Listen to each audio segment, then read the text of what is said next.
Vraiment tengo fie ia ole pe ole sunga ia Chris Chase vai moso ia malita mai tai pese wanga le te uno ne swa a ole fatunga le ole pese le kalisi excursion pa yo sanga tai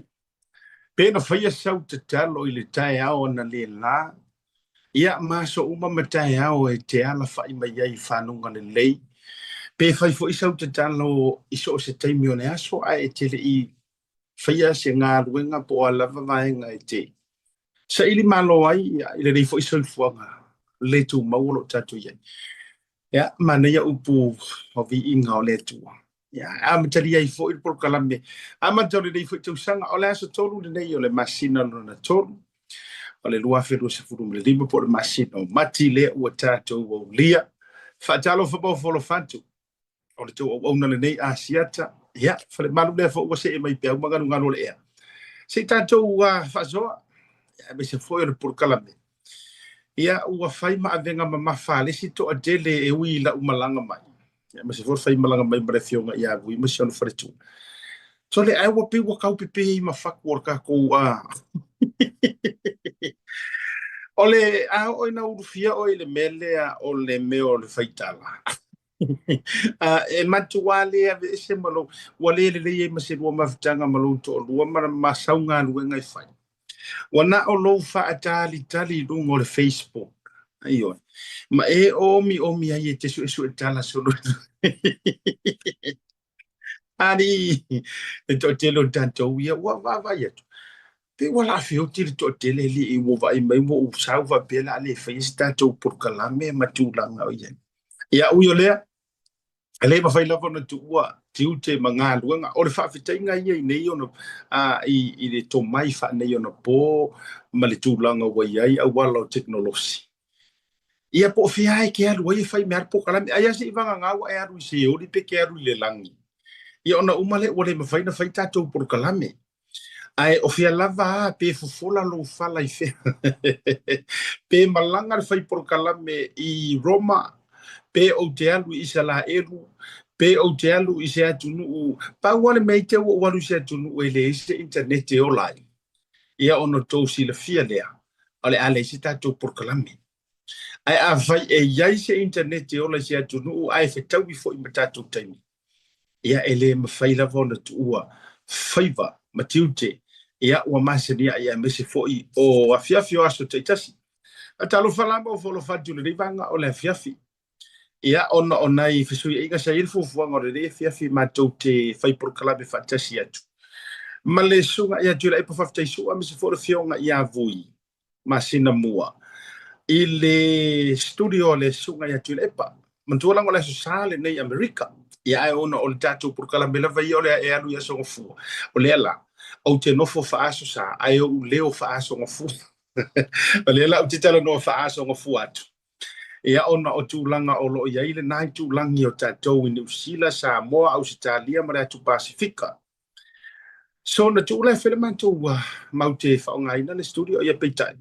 Ona o nisio fufuanga ia ole hawhiawhio nge ole susa. Ma o loo ia nisio fufuanga fo I o fono tanga. O loo whiangai marisunga I leu soli ar malito. Leala lea. Ia wa toe sui ai wo masani ala ui e le whaia ko kako sum. I ila no fuanga lu te no fuai. Se taimi mawala vanoa e so mai e foi mane uso pe afa pe e mawala vanoa le fionga ia voi se taimi foi muri mai o proklami. Ia ai o te loe umoro le pisi o sunga ia tule ia mo me foi so na vanoa. Ai o te fia fa talo fo mo folo fatu te le no po o kot fada I o le tatu ofisa o tu New Zealand. Ia pe tau nu foi la kot fada ia o le nana foi tatu te iai. Ia ole anu te mea whaatasi mau tātou whasoa e tu sai o na masani o le proklame o le tau te iae. Ia, sa ma whai ngā, nunu atu whaatini o tau sanga. Io, e le ngā whatau li maina, e lo nei whaatau waa. O pa ia mai le vavau e o le whavavau. Ia, e le iase se na te toi suia. Ia, whaatalofa lea, e le suafa o le manu malo, o le suafa o le li ilo tātou watu. Ia o ia na maliu mo o ma lo le folau ia ile amatanga fo I le nei va yaso tiute ma faiva o mai o mai o tau sa mo le atu no o le tau nei la fa ku pere kau nei California langi le leile nei aso ino wa matu tu ai tu no mai le tai au ia manu bia me u mai le lofo le tua o le tau wala ia la wa ai tu yanga mai o le nei aso anto se ia ngoto le la mo pongi sa mai so longa le me uma ele o malulu telefoni mana tu o le tau malulu nei nisio o stage o le nei fo i tulangi io ai mo i la vai e le nei taimi ele ai se tulanga fo i le o matua over le malulu ya e pe manga ia California la tau e mafai ainga e ofu ko inga ofu le na ole a lo a pe na o mitiafu se manga na tai ao ia mare malu mai fo nei la fiafi ora ngonda fo le malulu ia o during the day ia matua se kueli ia fo i le mandaia o le tau ia ai o tula ia nei disi o tulanga o lo ia ile nei fo ia tunu ai mauti noa o tatou wa ia i New Zealand a me se fo i o Samoa pa vai atu ia Samoa o lo o malingi ti munga ai pe for mo teri sala fai ia o vai tau fa penei la matanga o le tau sanga o le ele fo la ia Samoa tulanga le mana tua mai fo o le mafuanga le na fu ai na me il tatou sisi nga fu ama sisi o nga ko kongo ka usanga ia sila fia mafuanga le o ka ko sisi fu ai yungi mo o tou le o malino le vaanga le o le tatou waso tu to tasia ia o yang wali yes o Januari ale aso le tu to tasi mo yo sa mo ma sa o tonga sai ai ona ua alua i mana tu o vai tau ti munga nei ma lo wa le ta fenga na i tonu ai o Samoa o le amaka ngor kausanga yang wali yang ai do yo ya pelila me ai pela o yuni fa solo tuanga i tuare o ngati tonu ma le afor ma le fa ngot tusa ia o nai fai tau fo ile le tatou ma le tuana o le lua tau o Samoa rainy season ma le sunny season por vai kau ki munga ma vai kau munga la ele pe yo America New Zealand Australia mi so tu e fa la total o le malulu o le kau kokongo a ia o le mafanga o le afo ile sikaunga o le spring o le autumn o le autumn po le autumn o le autumn ia o le winter ma le summer ia o le au hamo ia ngale lua ki munga ma le lai ia ai peita o si foi tani ia o ku si singa fu ai yungi wale nga me o ngi munga la ma tu langa fa pena ia o matua ti munga fa solo ato ia office si ingol tau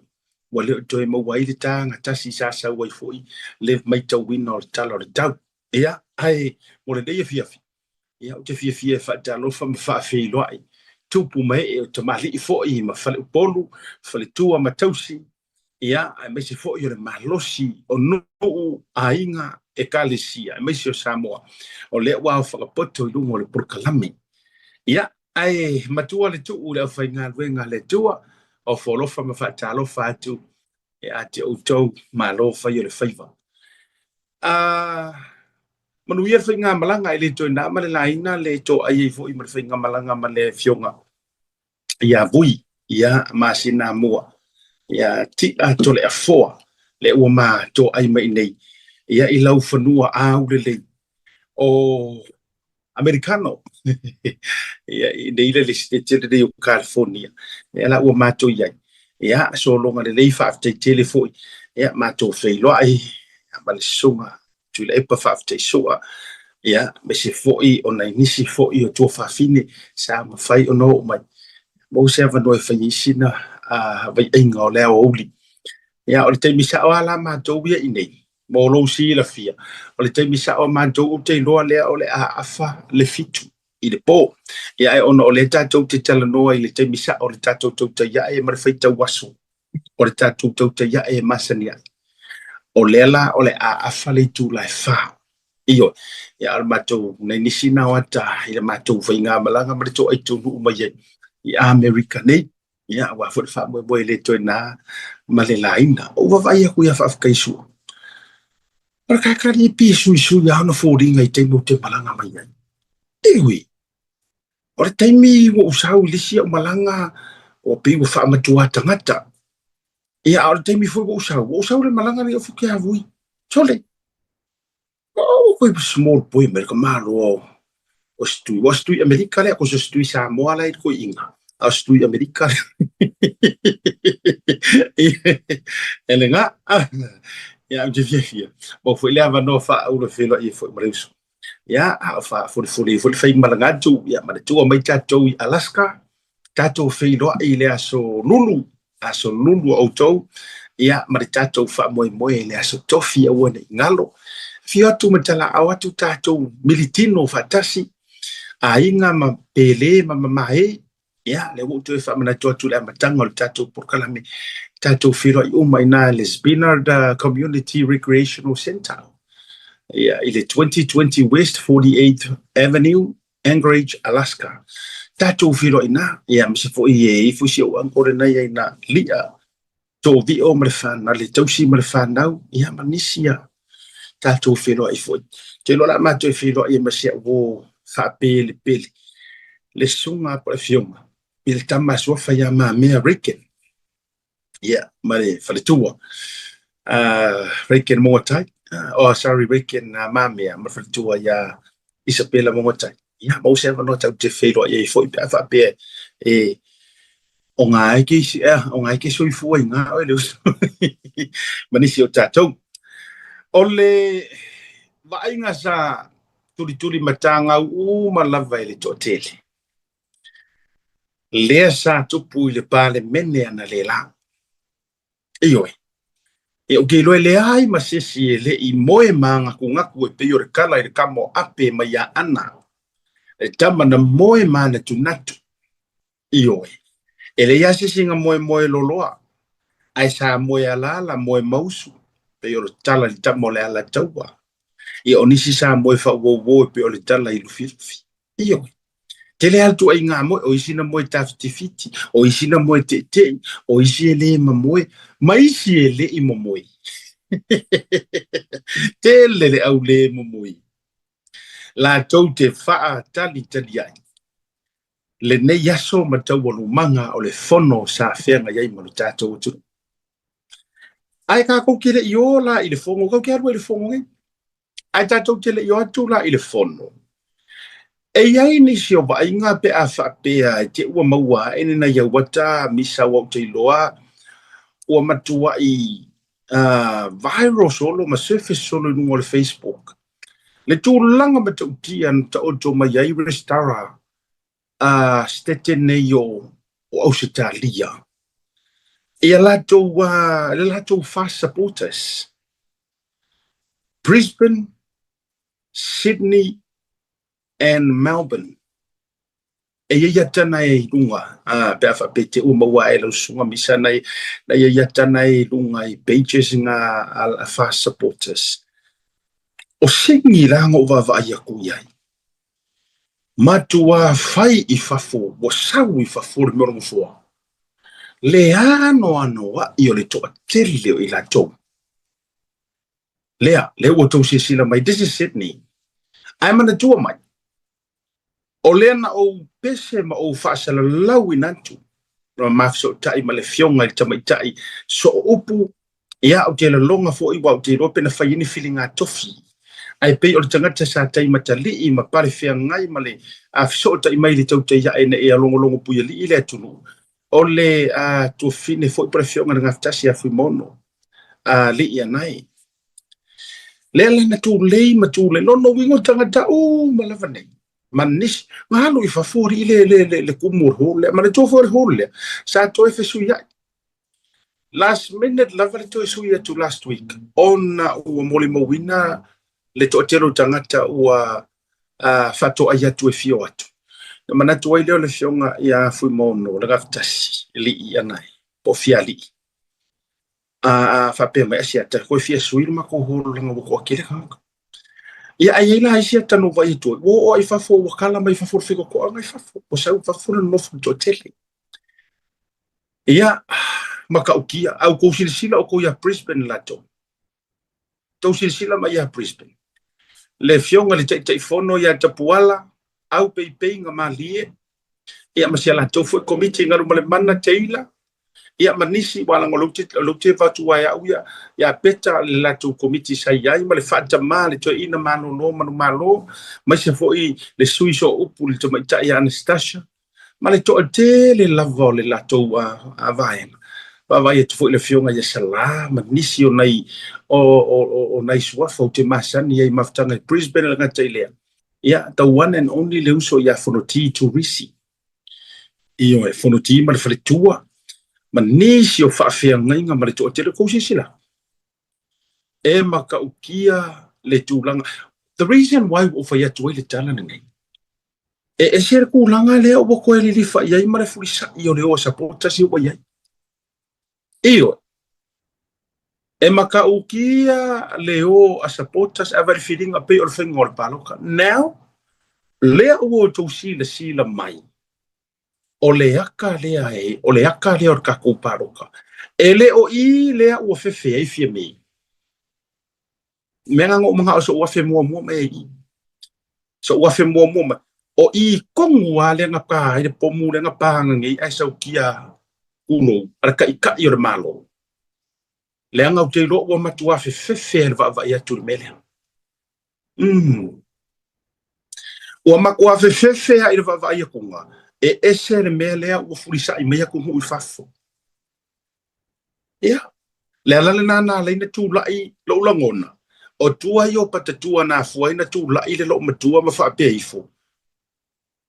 Kipi roa le whaapasinga o pili ia la wanga ke sila fia. O lea o whea ki mea koe ar pasia. O lea la aru whai kaungaronga lua o le pili o teu o whainga pālota o le pili o se furu pasengi. Ai koe whaasere muko lo matua. Now, we will talk more and more. Pe a join mai ia si o matua au waa. Hopefully, ua tau ai tau nuufo I le a tau a Godfather. Il tatou ofisa ai ole mo foi lava no join mai ai le fionga ia vui ia ile nei vanga le fefi manisi o matou au va filfilia te o misi ai ole vaenga le na langona yo tino a mau foi ma mele pone fa mole misa ia maybe to e mau mele pone a fa te fa fonga mai foi tatou committee ai te o misi dia ai sa fai ia ni to restore. If you can send some photo in le tatou tau te ia mana malo. Se I whaelo atu runga whaafta iatu. Mo moli atu wha malo. E mese wai tatou Amerika. O I lava ia le pito nuu sa whaisa la tau restara ma tau langa whapena. Ai mao ia. Sen mai tatou wata. Mele pone lea. Look at Melbourne. Look at that. Kou sila mai. E se le ku ai ngā ka le wakula I mai. Yes. Sa over ai mua I le taimi na whawhi ngō iai le amakanga. Ngō iai le amakanga sa o iai le silafi. Idea matofu I New Zealand. But I have never seen lesi le kua inga si kaili le o iai gei. Ina ua toe tatalo mai le fionga le teitai fono o le a whai loa tatou le stala officially i mo nei taimi a o sauni ai fo I whainga balota. E ese le tūlanga ua iai le sangi atu. Ai ese la le mali. Ai kau kere okur I le malolo. Na meli maisi yo tau ainga ma whawhetai mai. They've seen some HRPP people. Oh, ia ngā ako maleska. Yes. They've seen some people sa HRPP. Finally la wak. A whaio e whafonga mai le via while nei ai jere ila tūl malolonga. A whaio e whafonga mai a o e kongu lea e la koe lau whaasoa sa HRPP a o le ua mai tau atu o mau atu ia tau o kei ane meri meo isi ako mai. Sorry, brother, o e vai aku skoi ia lau le tau asua whai te ua. Nanga ke fua e ka o kuroa. Langi mai rofo I o kou ele au le ingi maa fau o la ia whaia mai fake pages. Ale HRPP. E vai aku ia angko maa ia waka uwe whapenga ma. Sorry kanga kuku maro si HRPP. Kusol mena ui, o ke. O vai tule. O aia. O porkalame nei. Yes. O ula ia ma la e o porkalame. E le ngata tau longo le uso ia li a taua. Savea. Porkalame tu bila epa whafte sua. A ore sasa mai fo ia. Ana le uso po o ye sa moa. Ioe. Ya o telefono ti tu risi e sa mai nei tangata ma ila to ma lava ia o le alu fo ia a fionga ia vuia te mi fo I o every day ia ma every Saturday le fa so a le fio ma nisi te o misi ia tia lo la to e a tau tia ia o yo le a fa lo te le sa ma tu fa so e si taimi na anta to atu el malolonga o ko ke res I am fa fo ngare fa ki la ngai fa si ve ve lo fa so le la fa te lo le ua stand by mai le fionga ia vute e langonda fo tino to ai tonu God father or tato main office na anta to atu se fa afetai a tato company lang sua a fo I mai tato walu lo tato fa soa ma le uso matua I lungo proclame e ne vanga fia fita tato marol Family Club o le aseina I le asoiva o le masino me lua felua se fulu ma le lima I le no fo ana I seina I faleanta o le ngalo do fatawina sau tusi lulu I le na o le tonu se lau fitu su ma le lima tala be fatawina fo I na o se pepa I le na o le se fulu ma le lima tala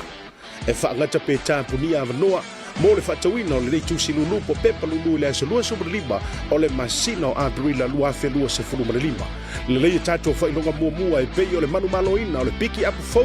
I tu ainga o le Hilux 2.4 liter 4-wheel drive lua o lua su ma fa inonga na lua race SUV 1.2 liter lua felua se fulu ma fa ngata ino tato fa inonga tupe ava tama ina vale tonu se fulu afe se yo atu ile afe tala le le tato fa inonga o ringalo e le ropo o e leisi lea o le a whaamuriaina e le lulu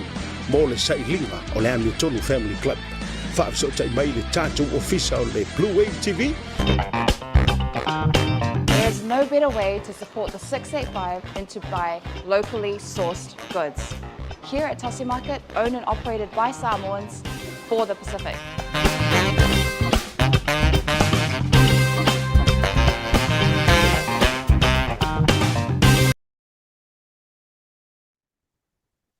Taimelo wajile ua joy se fulu ma leono minuti o le tale o le itu la lima. I le tau tua wha ua le Blue TV ma le poru kalame o le tau te ia e le nei vaenga o le fiafi. O te fia whailo adu o le ua maua le mātou fiso o te inga e le ngata o la ua se e le sa fo lau o le sunga ia le ataua. Godfather. Ia i le tātou ofisa au tu au kilani. Ai ua maua fo i le fiso o te inga. Ia ma le fionga ia vui. Tarusia o mo se fasiringa malo si walu le aso fa o ngase talu nga malaga umi le sa to ai tonu ia ile malo tele meleke le nei foi taiao fa talo fa tu mo folo fa tu pe fa pe o le o ma o mai lo leo le nei vanga o le fiafi a fiu mai betela mai au tatu ofisa au tu le ya tawa ia me se fo le fionga ia vui ia ile sia poku le kala alor se fo menui le nei vanga o le fiafi. Ia, mana tu fo I o le ua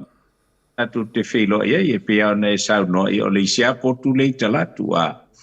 Ia, whawhita I le lofa malanga le lei o le tua, o le mukua marurua o le tunu. Whawhita I o le tatu te tala me whasolo I mai tu tonu o potu ia, o le ua, o le kia I le marurua ki le vevela. Ia, o wholofu whawhilo tue fo I le sunga ale a tau o papel ona mafuta mai tatu ofisa autu I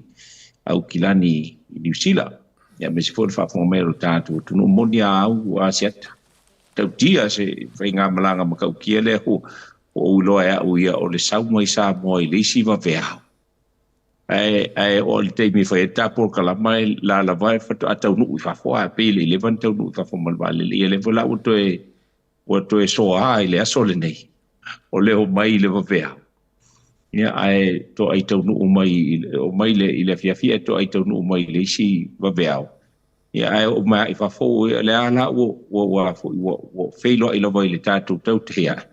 Ia le I matua I longa na maua se malo longa le lei. Ia me te vole feilo inga ma to telo tātou tunu sa maua nai tua fafine ma uso. E tātou feilo ai de ia soa siata man fafo mai lo tātou tunu. Ia le na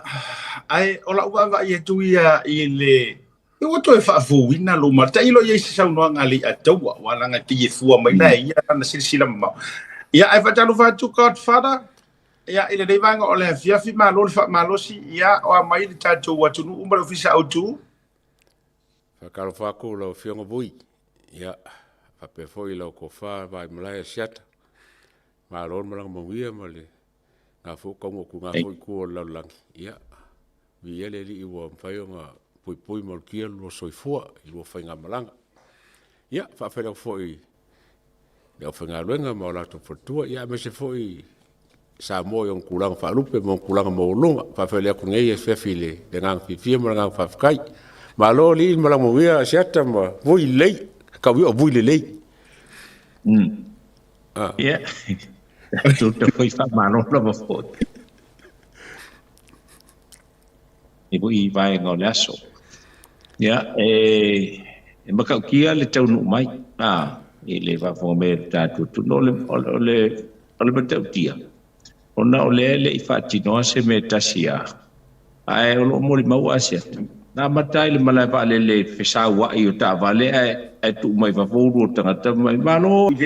sala ai si e tau fa no o ta o ona o misia fo ia inga mai pe ai paulo ka ka se mai mar fale e pe wa ya rianto ai ele inga ta I vui te o pa u ia te oi na ta to atu inga fo ia si nai ai inga samo oi ai mo hari fo se fa ka o lo sitina ma fa peifo ia o re ke fa sko ka si la fiele le yer ki nga o la ku ka ma fa sko ka I va tu le fionga le telefo ia o ka ngi me ai o ma ko pikia ngi ma ka su hu le tongu o le ai uma e nga fa me alo fa fo ma tole e fa fita ia le lo toilet tu o no nei fo ia fa talo fa o le no ma o pe fa lo le sunga junior ia ele ma wa tu ia o le la to fo ia o le su hu fe lo ia ai o la ngona na o le ma o malanga ia e mo yo e fa no ko fa le ai o ke le lo pola nga bi fa ngongo o fi ho le wa mai ba so ke ngai wo e ka ko o lo le mo le o lo le anga ia o fa ro ngai lo fa ka lo fa mai wo e ka ko kuila e pele mo ka ko kuila e pele anga ia mo ko foi ho ka ko vui le mo vui fa le ko nga le malang super sing pe fo ringa se masang kolu ia swafa ia ai te rola ai pau ai no le a tawa le pale a tawa le wala ngai mana tua ya tawa ya manufui le a tawa foi sabea I doi po le meo e se le anga o le a kau le la sabea ai le a kau le foi ya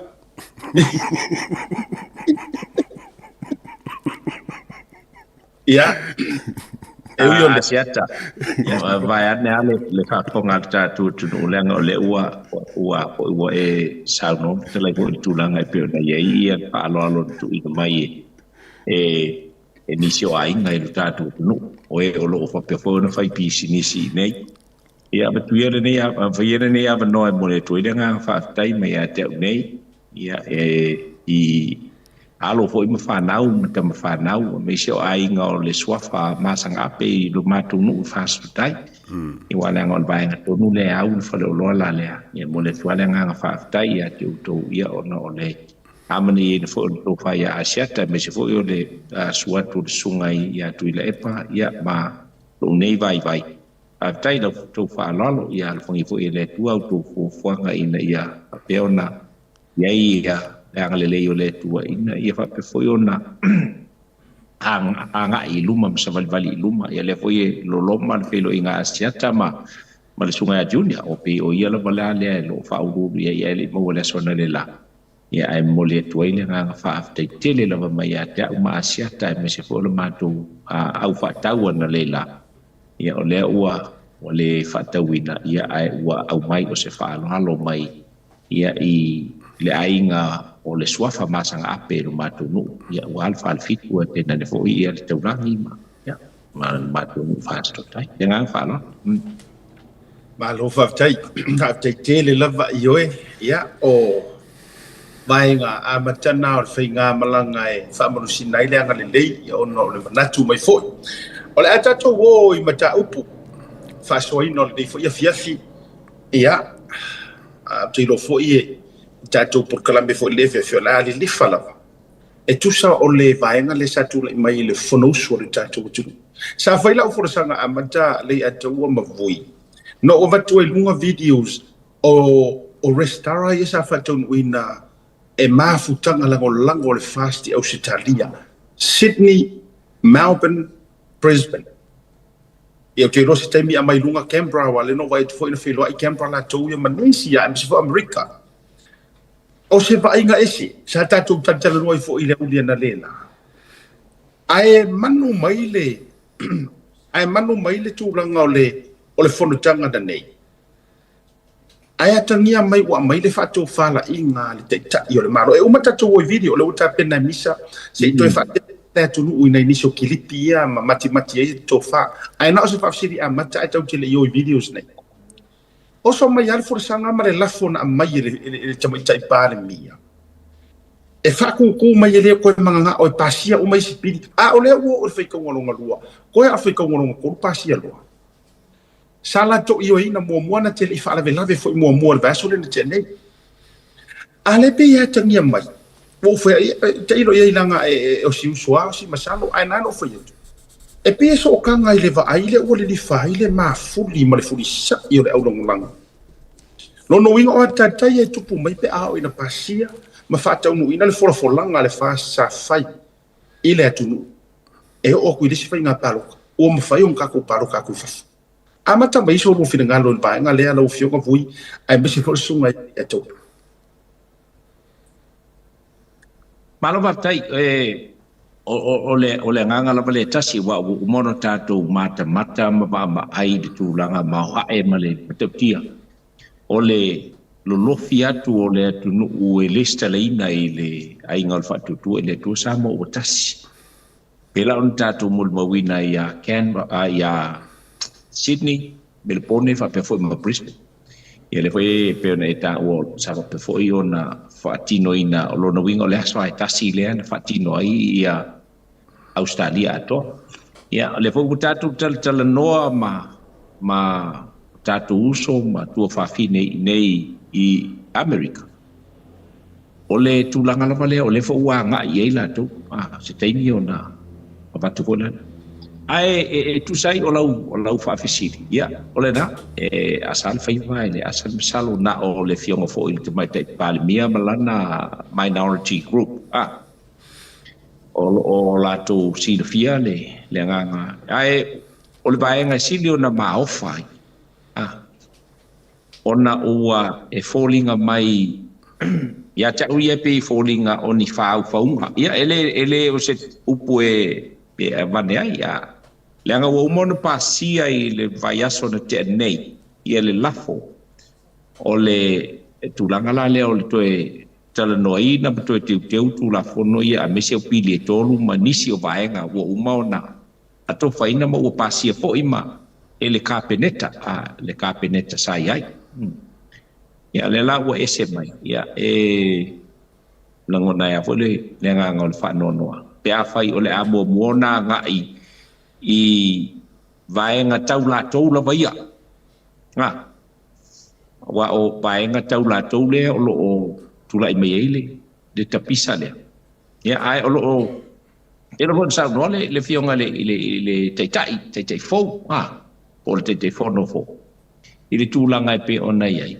o le o pe fo on sa no fo i le fionga le fo fitalai i vaenga le sa tu ina tu au no fatino ya le la ka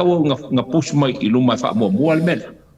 ya fa bla bla ya la sa no te fono o le o mona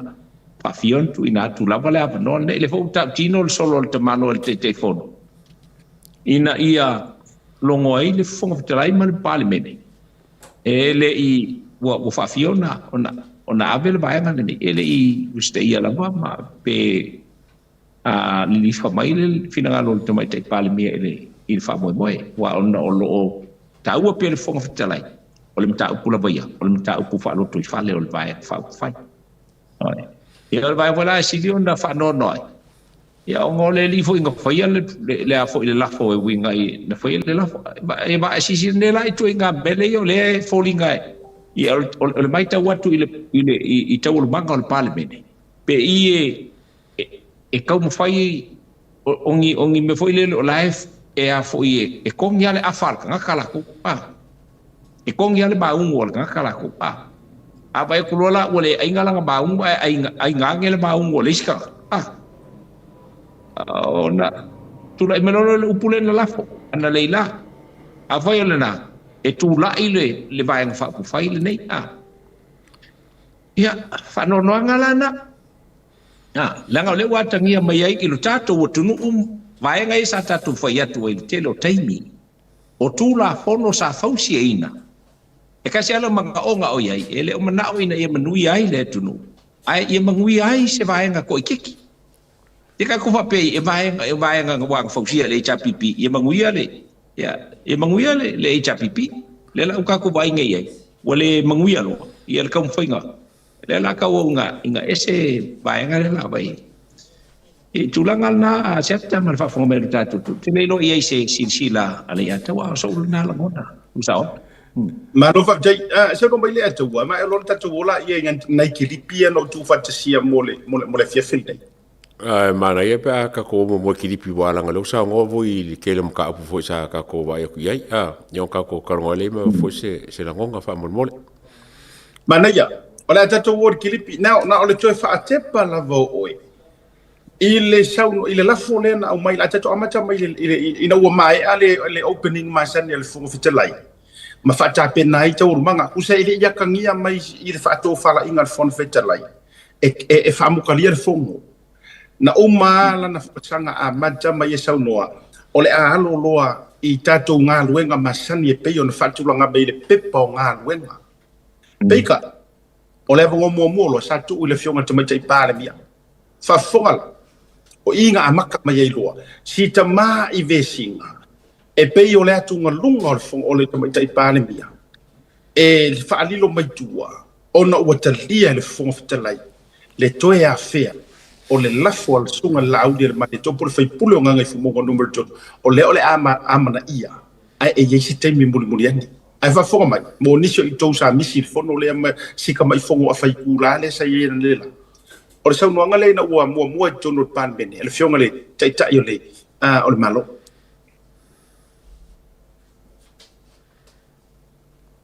sui mamali o pan men ua o tu la e fai se falinga al malo ile beta upu au mai ile tato pepo nga duenga ile so ile lafo o le fatu tuaina al sui o nganga ifu maunga numero todo o le aso lusulima o february luafe lusulima na ilo ina el parlamento le lafo o le fatu tuaina o le capeneta e tu sai ma le vai nga todo lua pui pi o le tu la fono fa vai na fatu la mai ele sui o le pa o lona winga ua matua fa matuina le fatu tuaina o le pandemia ma le capeneta ile momoli alo ia mai o kopi le nei o le lafo ua ile laulau a fono ele fai lau tusi o le fono ile afiafi ana nafi asusa na whaailoa mai ai o le a whanga soropea ngā duenga le malo i tula fono tau whaau fia tolu ona tangu fia ai loa lea o le lafo a le sui o nganga i fumaunga numero tolu lau fionga le whangfitalai ma le pai o le mauta ua iai se manatu o le malo ona ua anginga le isi le nei lafo o le fatuatuaina i lau faatanaga whangfitalai ua te tauloa ona faasolomuli ma taupu a le malo faamalōlō le tatou fono mo le asou ae fuafua se aso e iloiloina ai le tulaga o le lafo a le sui o gaga i fumau e maʻimau le taimi o le maota, ma le tau mawhai mai o le malo. I ana mata upu ua ilunga o le laulawa whono, ale pāmene. Ai ua ta oto, se lafo, o le whātua tuaina, o le pārimia mai kabineta. O te fia whamawina fo i le nei whaamtalanga whaaminsta, se whaasea, ale malo, o le kabineta. I lau fionga le whangwhitalai. I lau whaiunga o le toe au maia, o le nei mata upu, ua maea o na whaia i ai,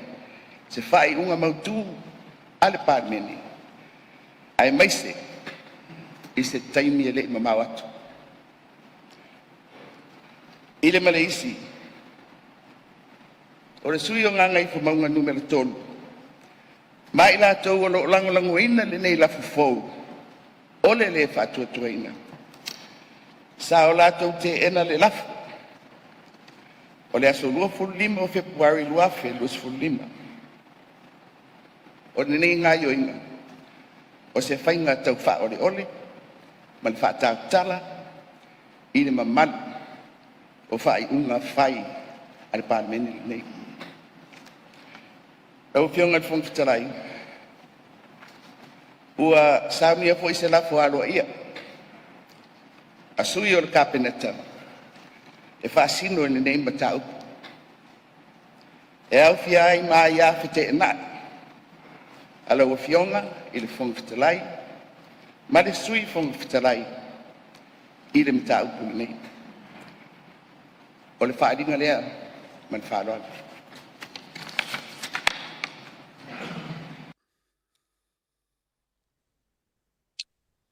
O le lafo lea lea na mai ele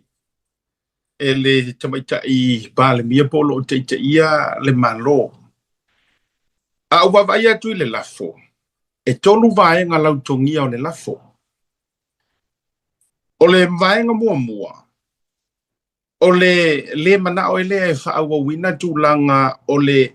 whaawa upea. O whelafo la fo inga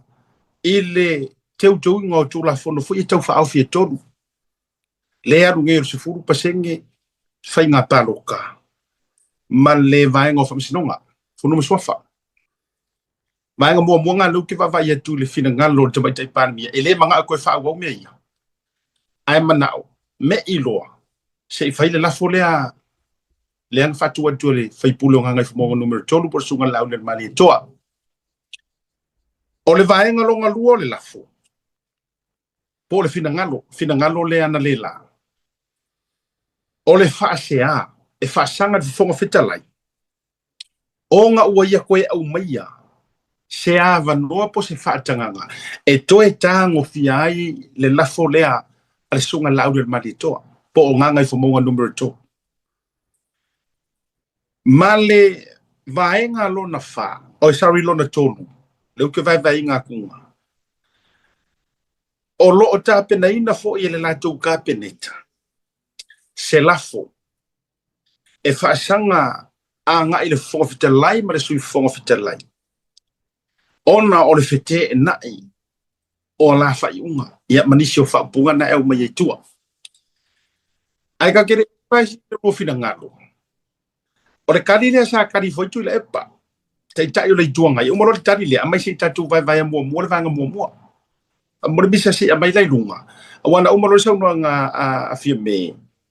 Ia,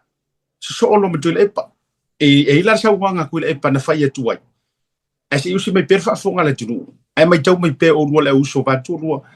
Se tatu whaso ai. Ile ano liu fo i o si. A ngoso ale. Tai tai o le tuanga i. Leana pipi i atu ai le teimi lea. E la tua turua.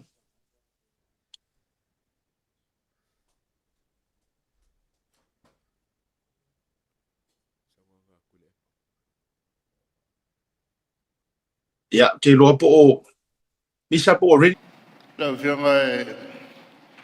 e ne te ua la loa ai le tātou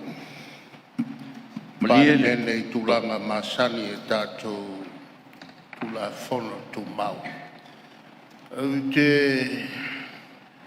tu la ia tu malanga fa la le nei tai ao. Fa tu la fo na ia fa ta tia le sa longa le ale fioma le mai tai palemia. Ele laulawa fono mo le tala noi le stemi luma. Mai e taua le tulanga lea. Ona ina ia sila fia le lei tato mota ma le atu. Ona nafo i wa iai le matu lafo teu teu. Wa atu inatu i lau fionga. Le matu lafo teu teu le lafo le wa atu ina mai.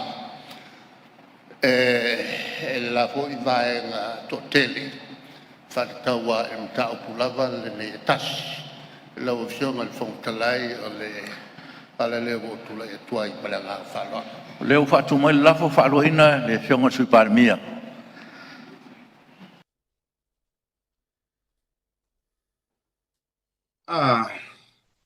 Vai ka tonu le la tatu tau fie. Ia e mai so lu fidanga. Ole mangingo ia ole fidanga lo tuila e po. O te te oli tuangai. E ia le manatu fa atia. Whakaakia mai le vaenga lenga sa ngoi me whakaakia mo se kaimi o iluma mangingo ia e whakalang kusa e o ai alo o winga finga ngalo lava o le teite o le tuangai e pipi i pea i le mele ngala ko mali di e vaso renga kia ave le wha e whapasi uma vaenga ia pele pasi keunga o tulafono ia e tolu tau whaofi ia le foinga ia saungo o la foina bukoe ave ma le lafo toi teu a le tuangai e lango e vai fasanga ko marum e o ngakasi ma le lafo le ta o to la vanga ngai fo ale suyo ngai fo mo numero 2 ai faka oko se yese kai ya au mai so rufi ngalo mata mai le atawa ora so lo ngona ile vai ngale o tu re mai a o angi fa ali lo lilo ku o mele bo manga o ye tamai tai pan mi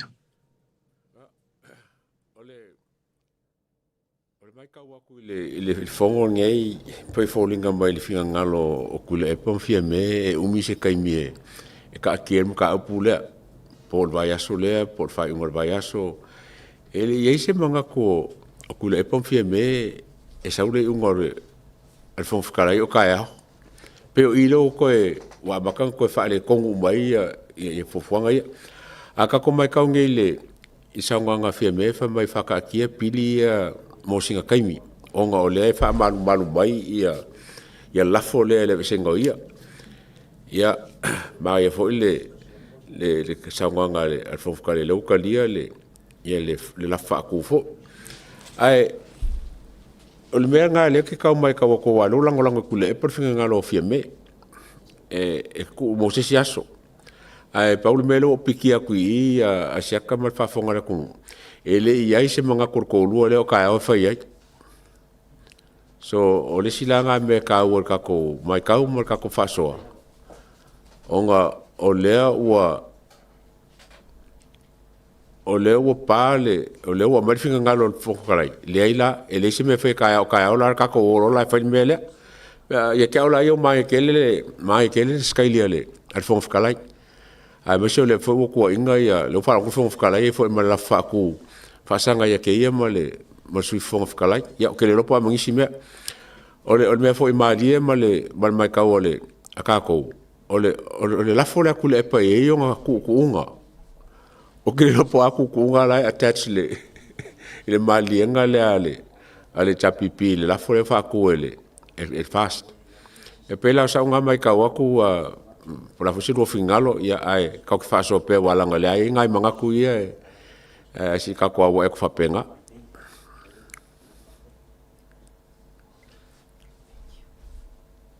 mana no mana tu no tau tio mo mo le amatanga ya langa le wa mai le faina le wa sa no mai le vai ngala le mo ko play ya kulan vai ngale fa ye lo le so tai au le te sa no ai e o fia tu lia le melo tu tau fisiringia o le a se fa to fa la inga ikua ku o su yer ma fo fa fia be le nganga lu fa fisilia tu ai wa sa malie va so ren ke ngai mana tu sa malie ya ye fa au ya ka urmanga o le ala ka ke fa au go pili so ya jau ya O le mea mongi sa lilo I manga kore kungu ue kufa te fia me ma manga oloa. Wa in other words, o lau manga o fia me, advance mai loi lumar karangonga ole lafo. Ai ku ikua ia pasingo isi pili. Aluinga na lutu whafisiri e tuai. What's her motive behind this? Ele o manga o pasiri pili o whainga paroka. O le menga luki kau kurikuri akua. O le asanga whako whala inga ua ngau waifua. Wait a minute. Ka au filora ka ngoi ngo pilia. Ai se fai mo se determine mua le feito au. Pe o ke koe palemia pe o ke re palemia. Voi, laso ya a koe fia sa ngoa ia le atou. On tato wola ia.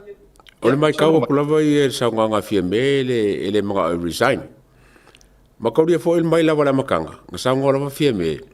O le pale menge nga lo ke vesenga nga ia. I think o le mau lava fia me longa mau lea. Ele mawhai lawa sesi mea nga veseia wa ngā wa vese le pāne menge. Wai fo la strategy a fia me. Masalo eo iskemi ka ko karma fole ye. Fua le mga kufa peo fia me e wha momoan ka upu lea. O le kau kikilo ngei options a fia me like koe. Ia si sa ngofoi vuila kou ia wai. O kwa ia koe options a fia me. E options a whunga a kuila epa. E foi options a la auri la iai. Ia on kako kanore po fe kaula ia options ia wa. Kako vai o ke kaimingi. Malo whaftai le atou. Vui, sau whininga. Malo whaftai o le maenga la vai le mai tau atu o le tau mwhai o le tangata la tau ia ina ia. Paulu maenga le o le tau mwhai o le tangata la tau mai alo na sao. Asi pia po io tātou e mulita I mea uma I le tūla whono whaavai o lea o lo lima te nai le parliament. Le vo I ua manino ama malama o le ala vale me fina ngalo I ai ma se whato whala inga ale fionga le whonga talai na talia I so se vaenga lava o lana lava interpretation. Fa ia il mota la.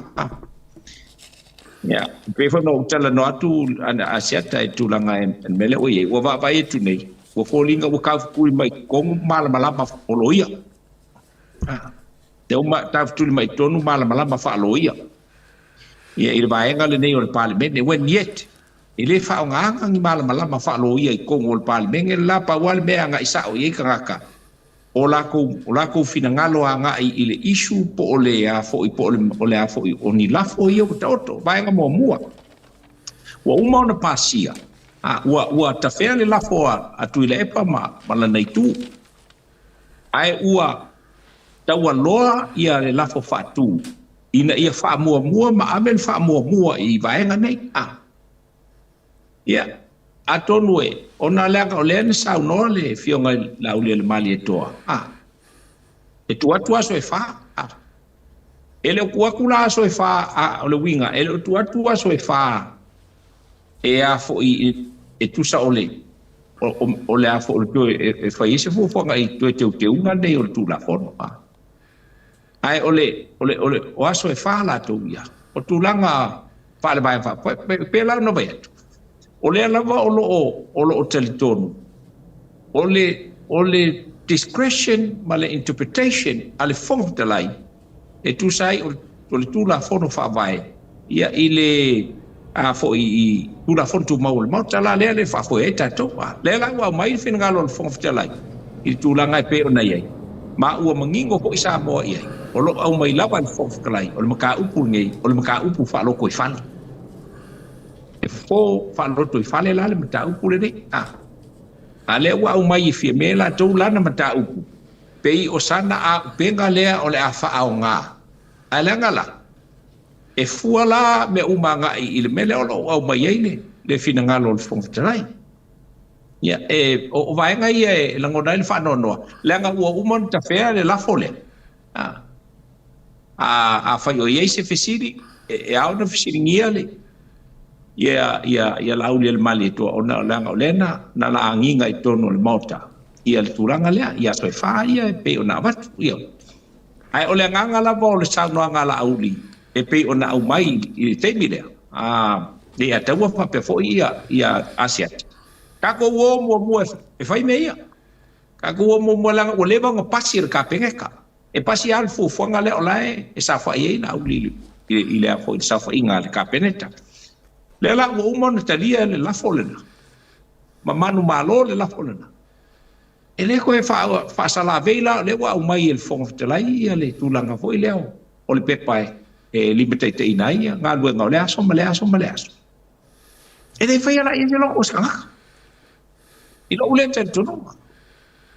E fata oto pea le fuafuanga tu tasi le fonga fitalai. O ia au le pule le pa foi ina. Kom tau te tasi tono le pale. Mene le ngang fala. Ma lo faftai vui lo finigano. Ole manino yo mata upule le ua tula i mai fo ia me se fo yo le mata upona lela. Awa e fuana iai. E umolo le play ya tu le tali el fong fitalai le tali le la fona na fa mai e le pan mia. A ole malia yo le vaenga le. Ole ua fa nga uma me ia nga karangoa ko kuila epa. Ua fa nga uma fia me. Me karangoa kuila epa va sole masa. E nga sai fo kuila epa ia nga fong fitalai ilanga sai. Ale o koe mai fo e fia me. O ia lea la ino fa tu so ala utala isi por kalame. E tu sai ore ke lei ole te lei ole impact. Ma ola vai fo e ma kuai pa kuai usika ia fia me I me fa ia koe kule. Pe aka ko koe ku si me pa ngo fi. Ai fa fonga la i kali mangingo le al fonga fitalai. E na tali ia nga ile la fona au mai ele tamaita I pale mia. Lena matua fofona ia le fionga fonga fitalai. Manino yo vaenga Ia toe afa fonga mai le tunu ia le la toe va tu lunga sa longa le mane fa sisilanga fonga fitalai na tali ia le mele o mana o mai ia fia me. Ka ofi le karangoa ingo pili e kodu. Kau fa ofi. Ka ofi si mea malava. Ai se yo mua e fai le motion. Lena fai e la audi. Ai uma e fo. E koe a mai alo finga ngalo. E fa se ai le fonga fitalai. Sare ka kauanga e karian mea lea. E ngā whai ngō fie. Sare kauanga e karian. Le ufare e kongu le motion na kuila epa. Ai ile so ro lima o Februari nga e sa wai e le kalango inga I me fa pe con mo ale wa tu of no so winga na le sa no ia fiemi ai fa fonga ia tu u le tali le tali ele fo fitalai ile tama tai pan bia na lela la fole te tai mo te fono bang fa fire fast mo suis fono par mene mo le tu malo palota nga fa maunga lo to Ua mai atufu fai na atu I lungo wa o tau lau le pepa po le lafo e peo na uta ua, peitai. E au peo na ufa manino mo silfia il par mene fa pea. O la solusu tasi e anmari lua oru lima, na o forsi ai lumo il par mene le tarfe ngai o se lafo le fa tutuaina, on tala no ina il par mene, peitai. O le lafo tuina mai le isa pipi, Matala no ina la solusu lima Februari lo olo lima o lo tu sai mai inga o tu la tu mau ma o fa tawina I loa ina ia tala no ina o se tasi o mta o tarfe ngai e tu sa fa vai tu la tu mau e ui o mai o na fai ia fa unga par men peitai o manat o to tu ina mai o nei lafo e au pe o tu ina tu rumo par men mo fai ia o san fa unga O mtau pula fa pene e ele te tununga o fonga fitalai. E fai a lava e pare mene le fai unga, e le o fonga fitalai. O te fai loa atu ai. O le atu o le portal no ino, le mta upu po nei lafu. Te ia mai a tangu fia le fai lo. Fai tangu fa alua o tato tu la fonu tau fa opi. O lo il pepa o ngā luenga. Pitai. O leo sa unoa le Tai tai o le malo, tai o nei, o wha solo muri uma I tua ngā ruenga le malo. O lo wha tūlanga le pepa o ngā ruenga. Le nganga le whongfitalai, ia mawhai on wha awau pēr ngā ruenga o wha tūlanga le whono au whai tūla whono. O le tūlanga fo I le lafo al sui mamalu o ngā ngai whamaunga tolu. O lewa o whai atu manino, e whai e le pāle mene le whai unga. O le a whai unga o ia whai le nā mō tātou, ia awan ia whai nā ngā ruenga. A le pāle mene tau an wha awauron tang fiena. O le avea o le lafo al sus, o nga ngai fumau numero tolu fai mafu anga to fa so mulia itua ngal wenga malo ia fina ngalo mali li e le tali ina no foa ono tulanga alo ia o vana no foa ia o malo mar pare mene o te manatu fo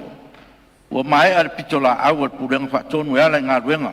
e pe tu ina mai ma fa tulanga ia ile longa al pare mene o tula fono foi e more manuia o le tunu e le stulanga no mea le toi fa solmunio nenga wenga e le sila fa fonga mai o le tunu o lo ia inga tula fon tu mau e fa ia on toi fa solmuli se tula fono tau fa ofia malo o le ia inga sa fa polo ina ne ia e mai ni fa le tonu e mo mi ai le toi ta pena o se tula fono pitai o mta upu fina ngalo ne ia te ta il malo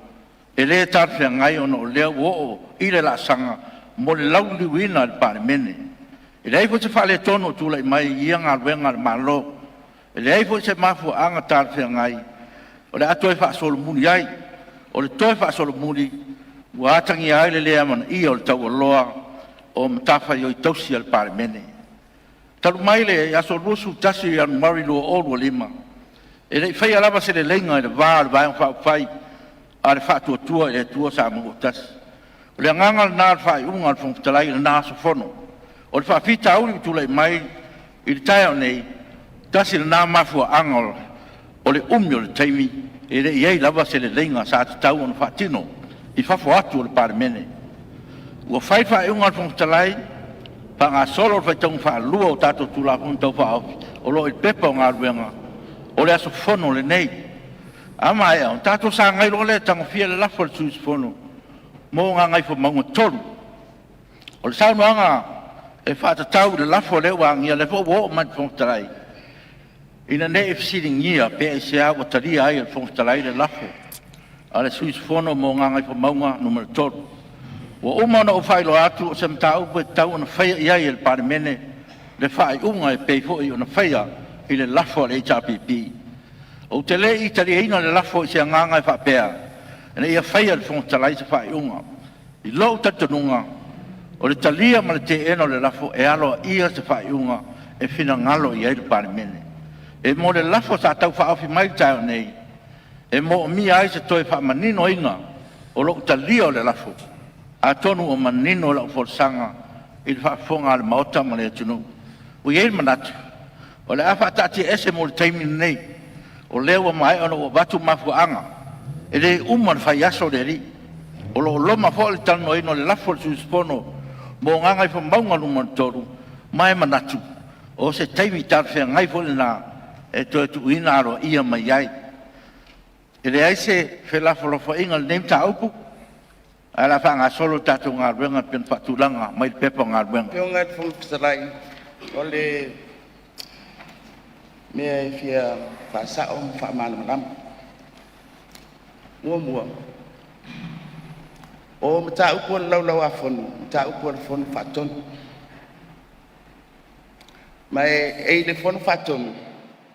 le fa wa upo le fa wa wina sa o manatu ro fi ngal fun ftalai te ma wa mai le nganga ole ale ngai fa yime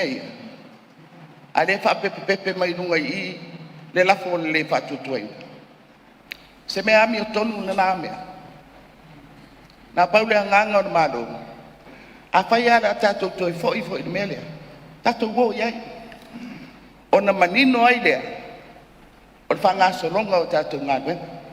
admele tu arwan waria sa fa menan laf a wa umma ona faia fa inga al mauta ile meta upo le fatu tuina ile lafo o le surufu limo fe kwai a o ele maua mai na nganga le tar sanga tu ai ma fa aria tu manatu o mado o no so re o masalo ile o fionga bra te inga o fon io e na batu ma to lafo le o esa no ma ai ai au fie tu tonu lafo na au ai ya fite na ile mata upu nei ma tira saini o lo swafa itusi e fa pe mai ai ua fatea nisi o kabineta mai le bainga fa fai E manino ala o mea male abi o tonu. Tato o e whaine melea. Ina iro ila ia leo le tonu. Pe whaau ia tu la whono o tato bisi ai mati ngā inai. Ia, pe tato wolo e whaine tato parota. O le nganga nai lau whionga il funfitarai. Ia se tūle mai lau whionga le te le tuangai. Ngā tua leo lewa noi le whionga i. Lau whionga il funfitarai o te tula ia tu male nganga lau whalua. Tau am tau puleu sauno iai ia le palemia. E le te tau am tau to e la atua se sinea. Mai tau te whakakia uma ia mata upu se i tātu tala lola fo ia i staimi. E whai e statu whai unga le so. O le afuanga le mātou manatu. E le mwhai on koe le lengi kākou kalangaka. A whai e te whina ngalo pēa. E whawol whorola kurai i a vāngange. Ala makuwo. Makire a wai i le whawol pēo le whono. A o lea e ka oko i a maka o kongaonga ia. E langolango le whina ngalo leo le pāle mia. Tau whatatia e se mta upu nei. Se mas kaimi pula sovare leo kako koe kalangolea i lafo ia. A leo mātou tuat. Mātou langolango ina le mele e leo ngang koe whawau ngi kako whongo. Whapewheo whawau. A lea ka kia bai mka upu ia. Molelei. E lau whionga le whongtalai. A whai whawau. O le au esel vānganga i le koe iai a wai kongol o le kalangolanga pini. Ia tau no mai le sui o ngai whamonga toru. Lau whionga le whongtalai molo ua manoa. O te tatalo pe i le atua ia maualo tofi mali. Ma vatu le ngango le atua e whatofi le mu i tai au le nei. Na o whionga le whongwhitalai, ma le whafonga le pāle mene, ma le whafonga mai si o tātua tunu. O lu maa whale a le nei na whai ai a tātua upu. A marulua tu fo i lau whionga te itai o le tua ngai, ma le mātou tau mwhai atu. O le nganga atoa, o whea e awe i ai tātou wha mua le teimiri nei. O tū la whono e manui ai le atunu,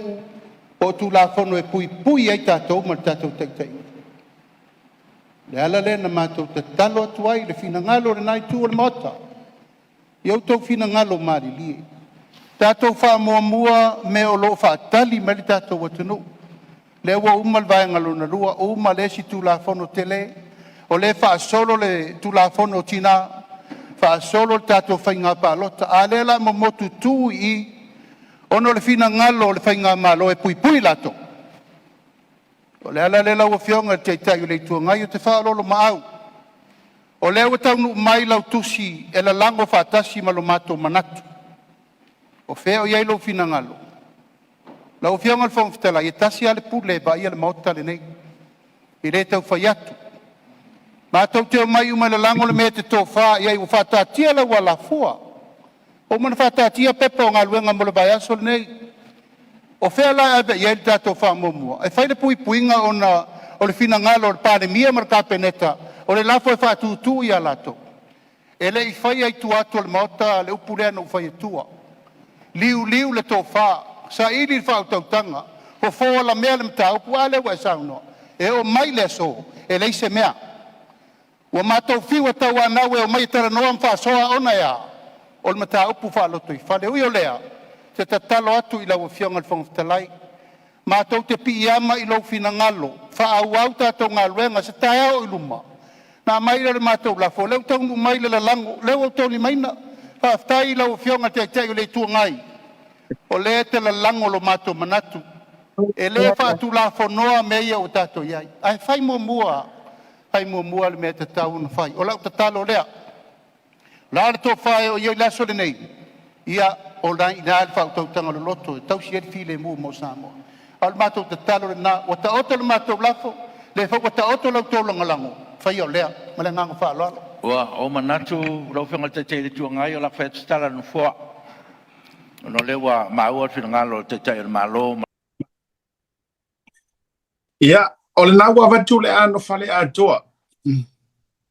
A toa ngale nā ana le la. I le afai tu la le sa fa tau tai ai na to lua tangata na la ngona leo ese mai i le fovitelai o le tai o le malo tai o le tuangai ma le tai o le vanga fa le fast ma o kai ia ia na sa wanga le la ia ese mai le fa to fa la inga na fa foi ai ia le tau manga na le la va tu sia le vanga le ria vano o le wa ato uma tu pe fa pe yo betau ia le ato wa mai so finalo wa per bele no mana tu ye tau te alu vaenga ia ona fa mai ato i rola ia le tu langa la walu awanga uma no i saulo mar sa wanga fairo mar kakalo o le me ma die fa funga samwa ai le fel tital na sau no fo vitala ia se uma fo ko ia ma so ma fo po ave ko fa ide fongo ai mai le au fia ka maro le nganga o le ku ai sa umar ko lo ngol o ko lo mar fong e to e ta wa fia ta e au le aforbar pa foriva mo mata upune ya amata meso fina le to Malo, fafkai. Ola o mai ka waku. O ma kwa ele se finga kwa le ai lava se finga ngaro fonga fkalai ngaki ko lo kian ka upule. Ola aku kasi lava il palmenge. Ol menga lo aku. Ole sime ka wa kele ole kusilango lango le ale ku ngai. E lango ngai le lafo afonga ngale ale fast party. E la monga la fo ke le po ala fo ke se ka ko kalongo la fo ke po a possibility so la fo ke le ai manga e fo long fa maro si o maka upu inga ua longo fongo fkalai lo ke le awel fongo a fa pe fa o per fongo ya ola ku fongo mo se kusa o se inga maro si le e ka ko fongo fkalai le ka o maka upu le mai e ka ka lava on fa ka u ai e mari fo fa longo ku le la fo al fonga ku le epa e ku ula so valele wo mo kwa ma kusa le ku aku ma ngemal suggestion aku le pa ku ula so valele o le ba ngemal so valele o mo kwa kele me ku kupuai o le mo kwa kele me ku kupuai o me ko ngula vale nga fefe e ku le pa ma vonga ngema me fie me awangi fo ya kaao ai ku aku le skofi pula so valele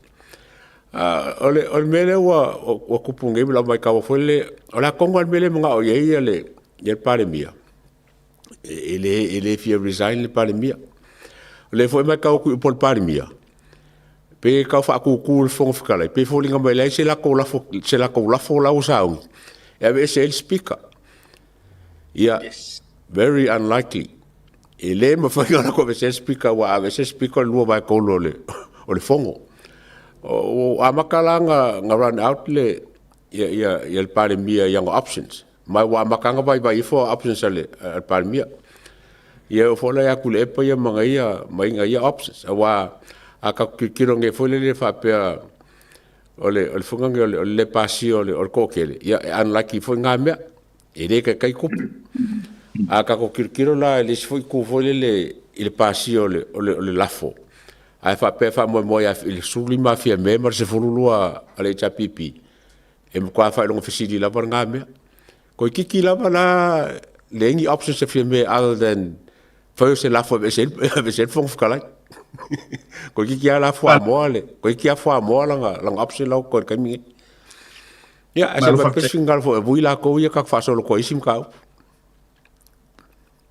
malo va tai ya ole vaenga o te fia mala mai ai po a la ole ale la folea o lo tau o mai o pe folinga mai o se tua inga ole fionga ile fonga lai o wa tau wata mai le saunoanga va pe e a fo ile o pe lu mai tua pe ole kwa ke le ar ku inga le ku ai fie me ile fonga lai no na winga fa upu fa fai ngo fie la o fionga fonga te lai e ke fa ngu purua ma le fai o fa nga o le kwa makuya o ye la fonga ile ba e ngai pe ona u lo sa no ia ile le tu la ngai pe ona ia le la ua mau tonu ai ina tala le sa fa ia tu le amatanga e kongi ala makau al kaka ia a kongi ku ua le ainga ia on fa kan le pe po le ala langa me la fa ile makau le sia a le fa tai o le na ua manino ai fo isaba o le ua uma na ave le tusi ale taitai o le tuanga ia la audi e longo ai ia la audi le male to male itu e la tu te lango ina le mele pe afai ia ai ki voi la kako ako o yese lu po o si le fia le koi e ongo benefit ai ia il mele o he wa ko inga se no ga ele me benefit ai ia ele kulanga o le vai ngale ai o le po elo wa taufi ona o le umi o le taimi le o le mana o ia tu le epa but to me this will be a great advantage le mata upule nei o le la fole nei ia le nga o ila o le a fai ia le tu lai a le sui fai pule o sanganga le usonga le lua o le ala le a ave nei ma awala o le a koe kalangoa e loa isi kumalo o le a mi e isi kumalo o la ko sui fai pule e o mai o mai o le mele ale la kausa o kwa ka koe kumalo ai koe fia ku le si pa e inga o le mele ale ke le pa ia ona o se tilo iai ai le o se vaenga o le ava pen tu le mai le la wa mai le fina ngalo o le fong fitalai le la ua au mai sa o al kamalo longa pawa ma ua umang fakakia be umang ei bo umang ku inga ku fo yo la ko luma al vaenga a ko ngei ele no pe la fakia se au mai pe ya tu wa inga ia wa o ila la ka ku fa longo iro ile upul ngei o se ku inga fai ko ngol palmenge la papelo mal polo ingan al fong kalai mai o ke ku inga ku lo le ka upul ngei i leo inga su inga li mo leo su inga ku inga leo fong kalai ngai ma ku ya ku inga yo mai ye le ngang fa lo pa tai bui malia tawa a tai lu fi ngalo mana malama ole vaenga maliele wa tangia mai e pe moneso no ngale ato ole o si la fia la vai o si la fia me ele o ko ya initiali di fakele il fa que ngongia a to si sila bai fo i le porkalame na ufaya ai yo ese mai mani usila le no over to ai dunga le sau no anga tu le pala na faile le letter to the editor la mai le observe wa umango nga fa ko ngui fa mai o umango nga fa ilanga paki awangi palo kasi si awangi ila ko lango le motion le al fast ala auder malito ai sa wai ku pa ka kuala nga sa ngo se ivanga nga o angi mea e mahali di ai ye nga ma fai mai malana sa unoanga e ai nisio lana vaenga e fa beatu o lea ua aku nisio le fast ma fai ai o mai lango lango fa mai la wo mo felang kala e le lango lango inga lang vaenga a o lea ua fa ai ro mai e sunga lau le mali tuana le la tae o lea ua o aku le kusi o lea ua lango lango lo no winga e tangia pai pe mele ngai sa wai vui e kangia me wo umanga faira ngalu ngai ku maro awa ku tino lava e ba ko inga langa maka upu ilanga vaenga ai ke e ai le runga e makua ma menga e folinga mai e avatu ilana vaenga ai ku maro si le vaenga fa fkai ku ai e oi for majority of HRPP fai pule ke le fa pe pale ai awal faya nga ko nga menga ki ka faya mai ale malolo me lo finga no nga pi ke ka tu lo le nga no so nga ika valelia le faya ko fu o ke manga nga awai ora sol kula fo ele fa pe ai fa ku mai kula ipa o nga sa ole o sol kula fo ngo fo le ngo fo ye fi mi o ai a mo lo bole pasia nga ko fa sanga lo le mai fa pe mai ngo fo lo inga e ke le ku sol menga e strafia sa mo o le como fallar ko inga e faile ko inga tactic foi le o anga upu o le loa ma ngale o mako I fafo pare menge langa lafo ora fasani sui longa mafau a o ia nga pese maka u le ku e unlawful unconstitutional le ngofo la ngofo fia me ai onga wake nga longa mangao I kavalea lo ko fa sanga lo fai mai o ia mo kele lo no winga e ka ngia mai o le ka mo fai ka u le ku he is the law ya no ka ma kingia lo male vai nga ko kele ai fai ai o lango fia me wa ka ko vai el bol ka kam ka kia yo e winga ya pa tai pui ole nga yo me wo mai fai mai luma ala nga ole ka wa o le tau te tu mo le nga foi lo programa ni tau ti tango fita talai ina ia no fu mana mala mala ko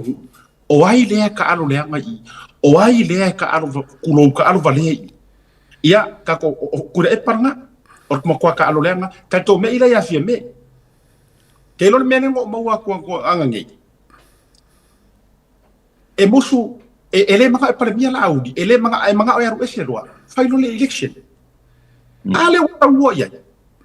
ale usa uno manino ni fo ya ole ale me a fai lo le ka ko fe paro ka vai bai tato ai tato ri tanga tama tua fia pule tu no le ngana tu sa e makua le manga oa e fa pale bia le skanga lo no winga ole mele le fa ku ko o ngo le wa ku kudi lo no winga ale of fia me you know no one else lo no winga ole wala ko ka penga e fa paroka ole hatangia mai tala no fia me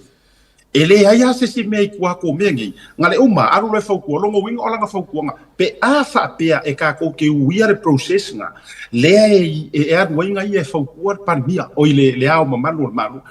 lo no wing ole uma mau mai langa kala pe fe nga e fa nga na mer tanga ale mau mai langa kala fo mai ya fa yo nga ko ke o fe par ka ko longo wing ole o ka uma ya ka ko o langa fau ko nga le la alu fa e tupu lo se me pe kupu aka yao believe you me or fau kuanga le fia mele la avere malu ka ko me e fa palo now o mai lo le la analysis ile mele nga sa ngoi le a ko wa le nga ngo pisa I lava o le ki marka kala o le media lai a out fon fikala lai a out fon fikala o kua I o paka kua le motion le so ka ya te a fa pe le nga o le o mangingo o le upumoni ali a tau mavui e ka ko ke e o mangingo mai pesa o nga fon fikalai pe kala ngole la fokai au pe o fa wa winga pe o pili e le o mangingo me nga le nga uma loa I fela flofo inga ia la folo e fere ka karu fai ia moe ro markoa ai fa mai marsa nga fon fikalai o le a ko ka wa fia ka ya so e tau te le o ilua wera e usu mai ka ya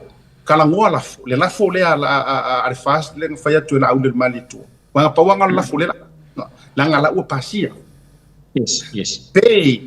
e o mai ka yao overwrite fo fe kala I mau la fo ngi ai fa a wa pe le pasia ingo pili ngi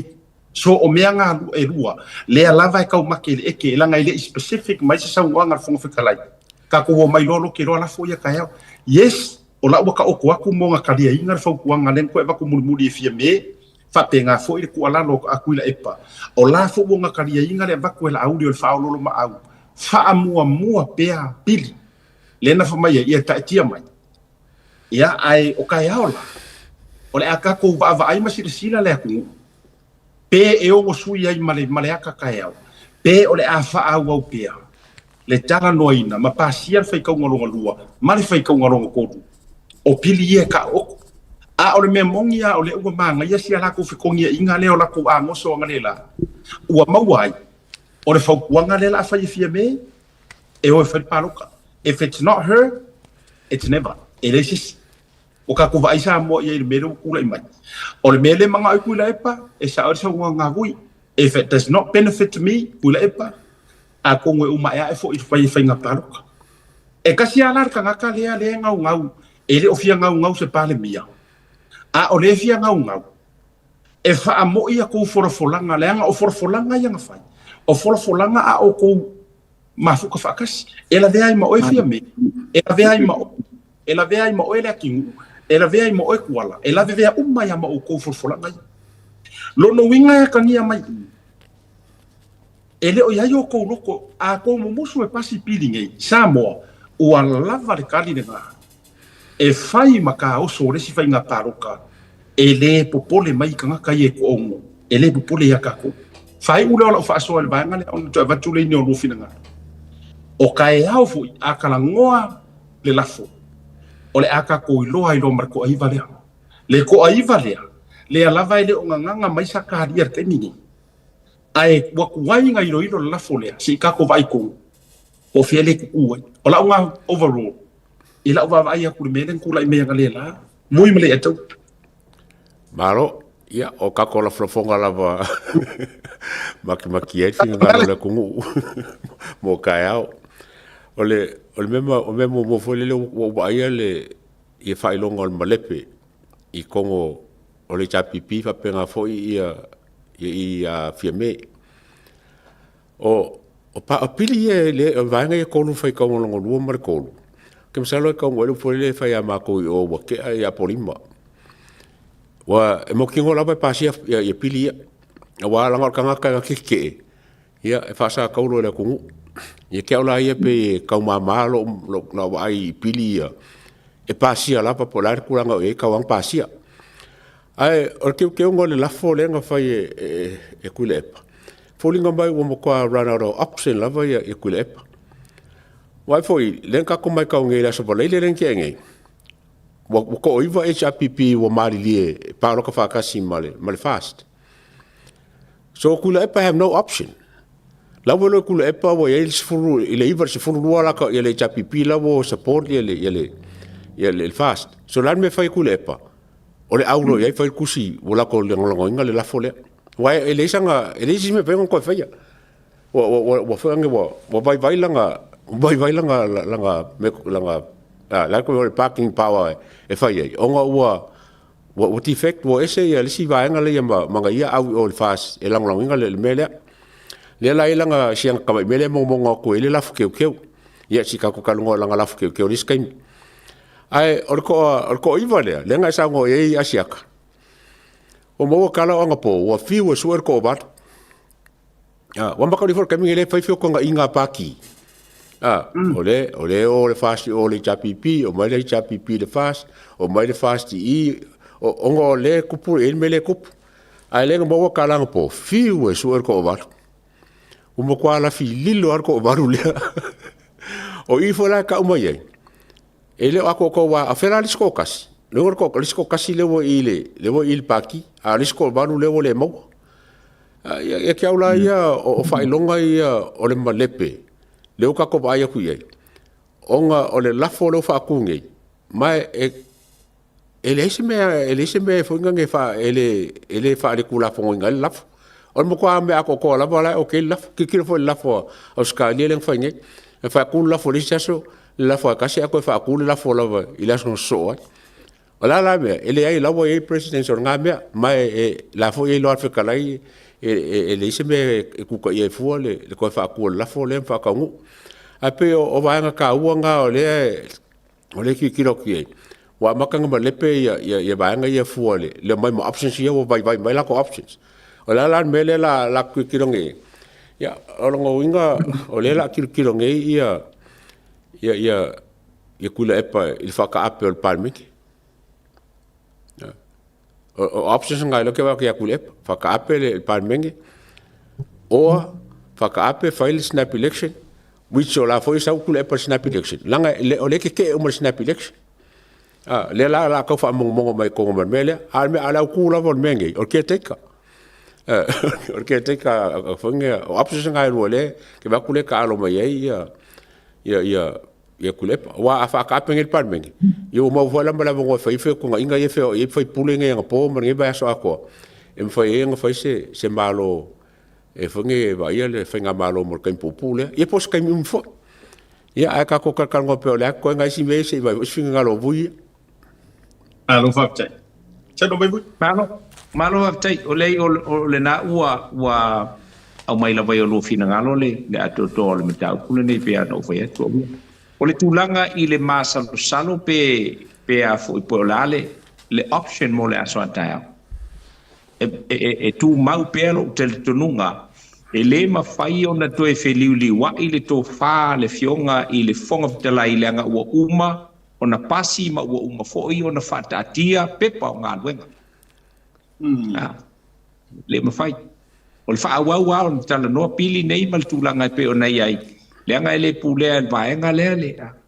Tūlanga fo'i e pe o nei ai le, ia le a fo'i a le fina ngalo o tuila e pala tau ia e le iai la tau le aswatai au. Wow. O le mela ngā e tio ma le whongwhitala i la tau. Le anga e tau mai ai ua toe wheliuli wa ilo la tau langona mai le mea ua uma o ngā pāloka i ai. Le u whakaki ai e tūlanga o mai. Ia e tio la ma le whongwhitala i le ia le tūlanga le nā pe o na tātou wa ai ne i ai. O le paenga hoi pe o ta ua ele to aiva. Ia. O wa lenga ta ua e a foi e le ataua e iai to e nisi o le to aiva ta un to aiva ale a foi le HPP o le na fa peona tula e manatu e lango i il fa mo atol nei ma le to tele no ino pidi ona a masalo o tele no e la tu malo o le pala ta ua to aiva le si to aiva ia masalo to aiva le ata foi le sa le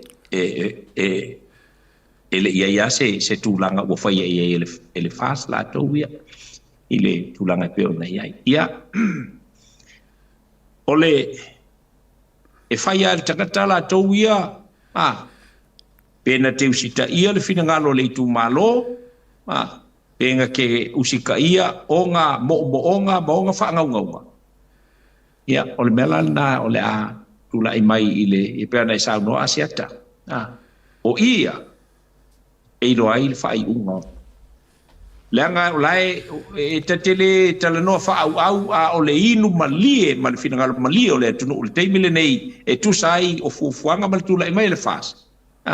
o le fa le tonu o le fas le fa le tonu ai o la tu ala ngala fa umai tau mai le tunu o na walo fai la le o alo nga winga e fai fuanga uma nei si teimi pupu a tu o pata tua o le fo i mai o le whainga malo al fas, whainga malo fau al fas. Ma se numera e sili ako ngā ke le ngai lolo dufuruo le na lato mau al whainga palo tali nei tātou te ia. Ona lae i oe Samoa ia i whainga malo al fas. E i oe ia i Samoa. Le anga le wei numa lie ia e ui ai na iei nai whale tonu ia o mea so se mea la vai fau e whapea la malonga ai o le ala fau ua avea maawala e lima te ina ai le sila al whainga malo al fast man iai i mea te taulon wha le leia mo le si whainga malo a ia wha au lava le wha mnuina ma le inu o le tunu e tu sai le whai lango mai a tunu te le wha onane e le lei ia le fuwhanga whai ia o le kali le ngā o le whainga malo le te sa awal na whainga malo te anua whe lufuruon a e sa o la vaenga le pe sa no iai ona a fa te aloa le a ve ese lon whainga malo le a fo le minority government le o lona winga ele mwhai ang kofia ele ao le malo le ia la koe wha awa winga langa o lewa umanga o whai e whinga lo palmenge e tofi loa ia se interim government la tu te wha awa winga se ia umal whainga palo le anga wha alo whakchai dia jawa isi vai ngana di som chau kuna te fia fa so ai mani so vai ngai feina mo le no le nei ta tu te fa so fa lo te le ai so vai de ole ke wangalong fa ko kala mai ko ngo le kasi foi le wa ngai mai fast le ko i le e mai ko ngo kasi le wa ngai mai fast mai le ko iva kasi le wa ngai mai fast ya pero le alanga fa ola len fa ko kala wa makanga nga crack le funga nge wole solid le ya mafkanga le solid mai kule pa le solid mai fiambe ya o fa ilonga nga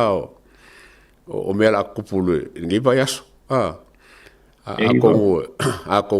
o makuni yaso walanga le ka fe le mo fe inga ngangi o ke fongi kule o ke fongi mai le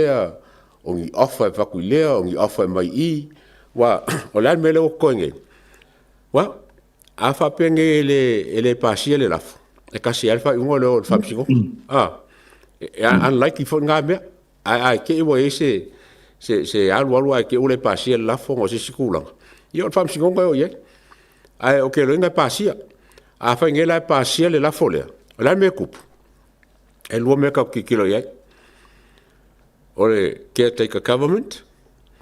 e ongo kupu ai le whaka apel panmengi ai ko fia le se whainga malo e ongo a fia ai le fast HRPP ma fia me kau ke le manga o ngā mea ai ole kari muli ala ki kira iau ia ole snap election e kau kakele a su enga la mea kongu kako kilo le snap election e se 1 milionga kau ki kira se 1 milionga o whea mai le 1 milionga se whainga o fia e le whainga a ka ko kilo ngai le vonga ngai le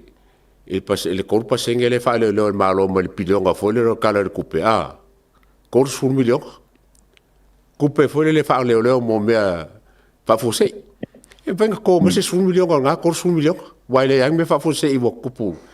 i le wa afar ka usanga le la e le me okupu ye ke aula ia e mo e ka ngo kama se me ingosia i ka le sau a me sa fia me le fa ma va fia me a wengi kupu se a wengi kupu fa lu ngal 1 million pe 1 million ka ko kikira ku le pa fa malo fo ku le pa ia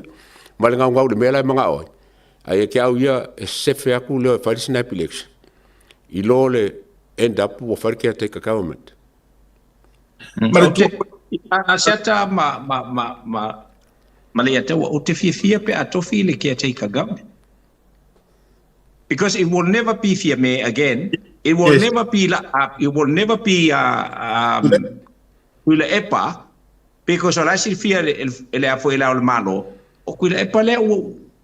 ai ko ole magu fa lo koi fale ai ka lo le mfenga fo lo koi fale therefore he will appoint an interim caretaker government from the site allowed because like si pe le na ba but the person who's going to lose out on this is none other than Tuilepa. Yeah, okay. Fingalo manga ka ke manga o ya. Le se le manga on ga me vui. But you know there is a risk.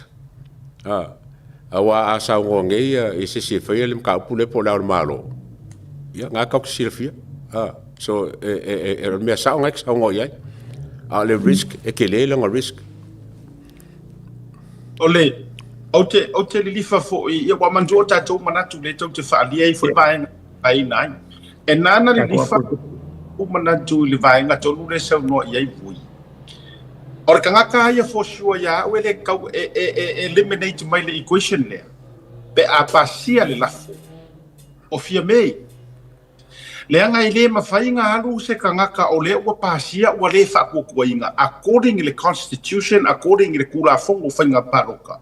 Alu ua e whaukua le ao le malo. Now, o langa whaukuanga, o le visiri, wa visiri le ataua, o le ao le whaukuanga le la alu e whai. Ao le malo ua le whakukuainga. Lono winga ua lava le ngā e le koe kofiainga ia e whai ma kia teika. Leanga ola ule e fai no ele au mamano le malo me le ia sa ila kala fia me wa ke le masalo mianga ioi e ta umai foi na wale muri ta leanga ole me le ainga le ko manga o kaka ya fia me wa lusi le fa ko koinga how can you reappoint somebody wa lusi le fa ko koanga la ku ia e unjust ele sa ele mungi nga me so therefore I think ele kai ya kupu nga mesi ise koe kango mai le malo mo koe fapia okay ta kia la kungu ele fa ko inga oe mal paki mal parmengi ai o ki fa ko inga nga oe koe sa ya wa matua o ya vaenga la wa lunga sa mo nga ko inga fa inga na paula tangata ole aya ile valia nga o kuila epa malauri kusa koe paua yo ka la ia la paki o pumongi nga e fiar pakira ya la audi o ile ala ingo fa ya kupea ile lua I valea leanga a le ko fa ko inga fia be e nga karmaro si anga le fa ko inga ko ongu legally male mele ava ko ile lafo o le lafo le avakulanga e muri kai upo le lafo e le muri kai le assumption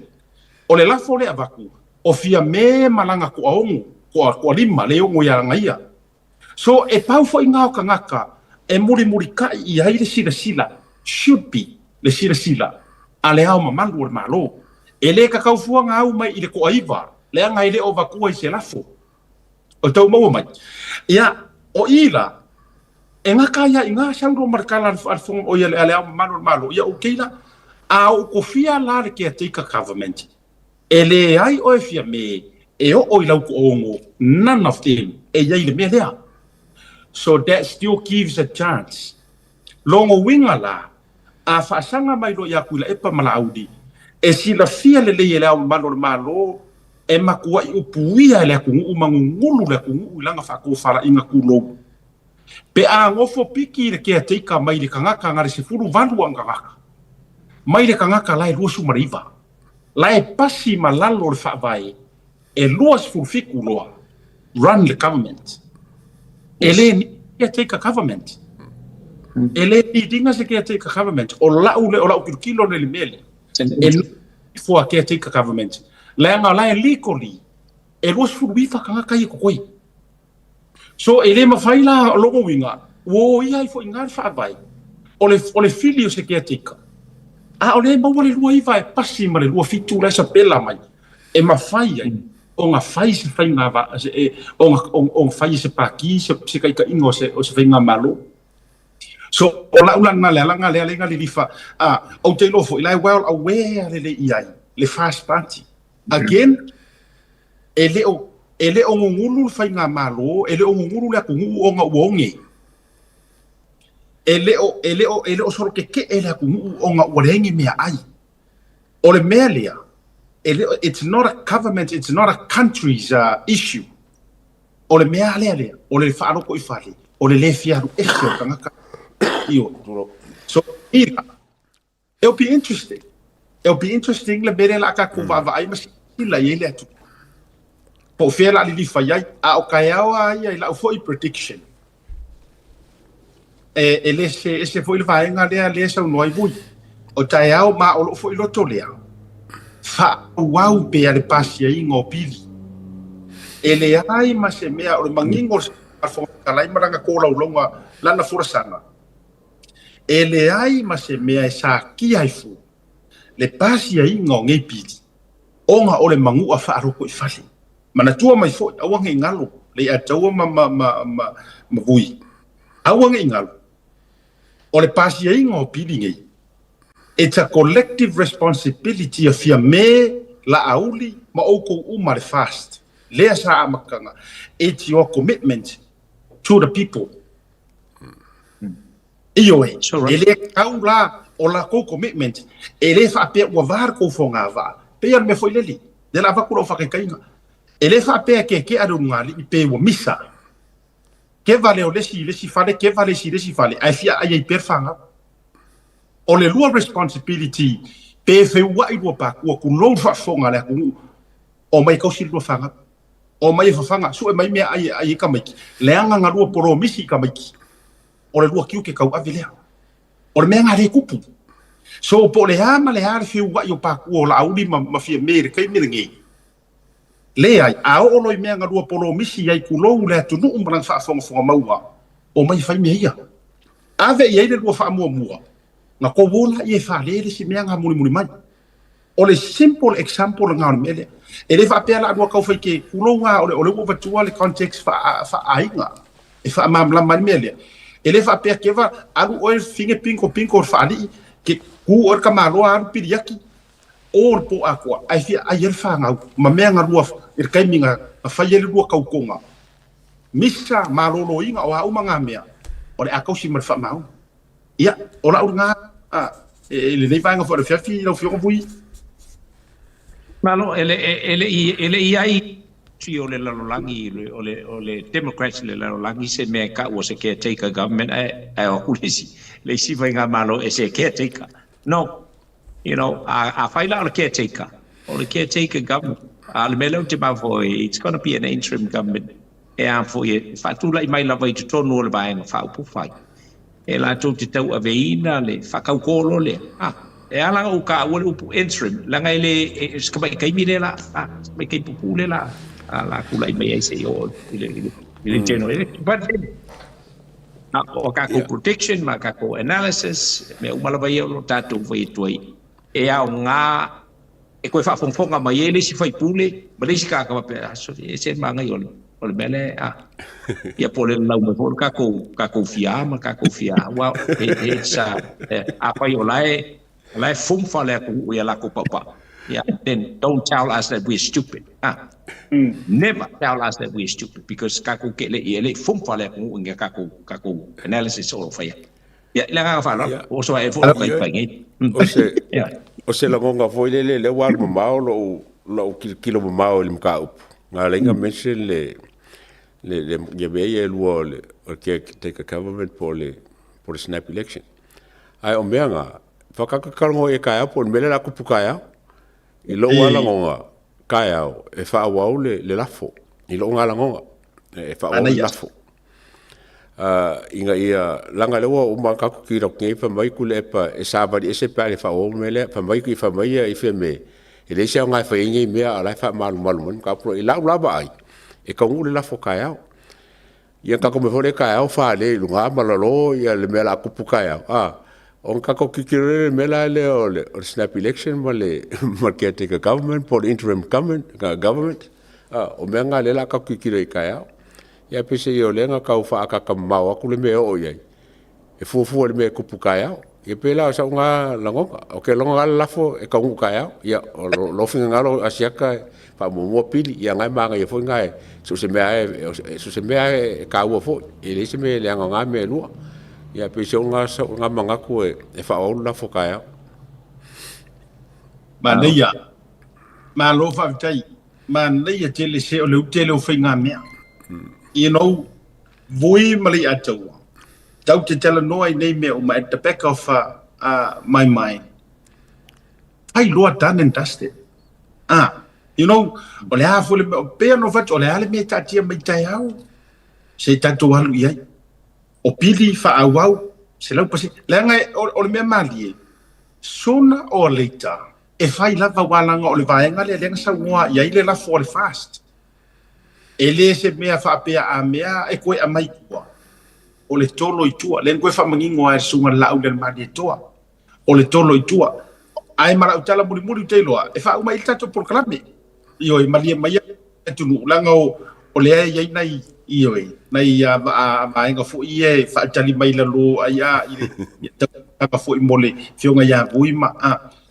ai o la utala le fai o toi na va tu le no fai ia mo o fu la uso tu no ia uai o ke vai kunga wa te tauri to ino tu la epa ona talia se fau tua nga lauli sa fau ko mo ia la auli i le fongo le a e vevela lava pa war fau ko nga ave ia mali e tolo i tua ai le ai lava fenga ko ia fenga tua ia tua le nga le foi mo o ngi anga le la o le toe au ngangi fo ile le o toe fa rolo ma au ye la au e o ila la pi le ko ma pawa mai te sa ko inga por me sai momo e tau lo na yo tino pe ya o tau fia le io e ya au ngau sika ia kalia se fo kuanga si o nga kadi wa le na no fet wa la na tamana io na li matama tau ia tai mi o le HRPP ai pe busu fo le vai ku wo ka ri ngai se ku nga lau or por fo tu nga po kala me le vinde le sunga le tu la talia ia se fo tu nga wa va tu la audi mo o mo se tai mi stas ka ri ia mo sin kai mi skas ya al vai nga le nai la mai tau watu o le ale me o le au ia tu ta ya tau te ia fa tasi ai la so ta ya al talo ile tu ia tu mau pe al file mo mo su tato tu la va tu le ya tau ia ona te walunga le se fina ngaro le fionga ya bui le o mo fose le gonga fa mo fo i manguia ia fa nga fiflinga le palmengi la sokao ia mas fo la ko paroka o ala ko fofonga fo ia ngei mangia la ko soka inga lo fai ia ko mau ia ko silfia o le mo la kungu ai lo le mo ko ia o nga fa o mo fo le sa ka la wa le ka ka ko mai no ka ao ka ko lo ke lo ka pure ka ao mal fa lo la va sia ka pe foi la fio vui e ava la fatu vui tu isa utala ta la ngota wole malanga o lai ta li paulu ta uso yo a vela na saunoanga ia o le saunoanga buli vo le na ia i so vai vai ole ana kas o fiela vai e anga ia ia lofa ia samo le lofa ia samo le nga le nga up ai on fati ia ele atangi ai menuia le ayungol aftanga male tatu alo va tai ia e isi fasi silanga le sia paidunga o lu tu va vai tu pe isi fasi silanga mai tatu kilani na no fati atu lava ia manai tu fa bana tu ia mo sia mamalanga au mai ai fu ile dei tai mi ia on tatu wa tau ma vai le au te rola ma na tatu mo le tu fa mana tu no ma fa nga malanga au fa fu mai tatu tu lu tele o America ia me se foi misa ia e vi foi lunga graphics pe au ia la tara noa na ona tu fa mana tu lava le ua fa au pe California o le solua ile po le solua ma to ni America tu so le solulu na au ko i New Zealand samo a mo tato America ia malanga tu i mo Alaska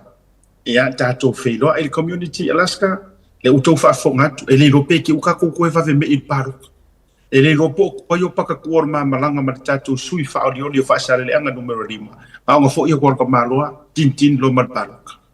tato mafuta ia fio mai matala mai au tato mafuta electricity na i Alaska fa mo ma misa si tu foi lunga tu o pe palulu misa se uma fa tau distai